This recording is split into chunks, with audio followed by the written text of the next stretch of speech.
को परमात्मा का बोध नहीं कराएगा तब तक तेरी आत्मा का कल्याण होने वाला नहीं है। तो जो चीज है ही असंभव और उसी तरफ महापुरुष जोर दिए चले जा रहे हैं।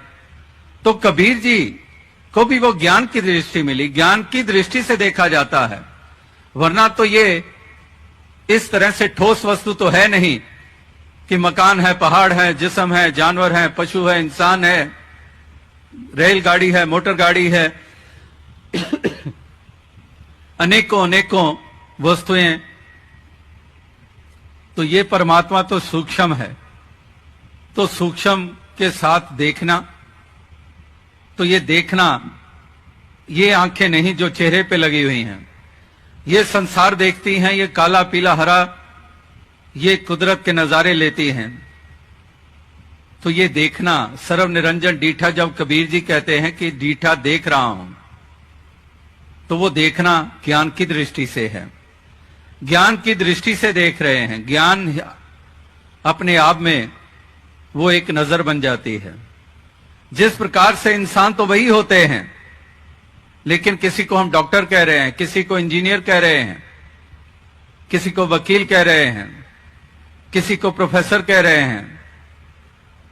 तो वो ज्ञान, उस विषय के बारे में ज्ञान है।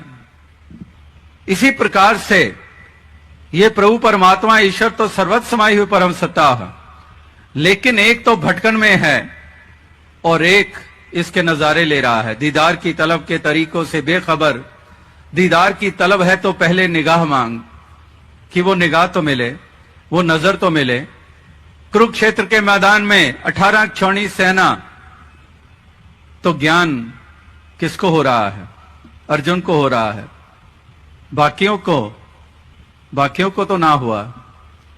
अर्जुन को ज्ञान हो गया, उसी मैदान में खड़े हुए हैं सारे।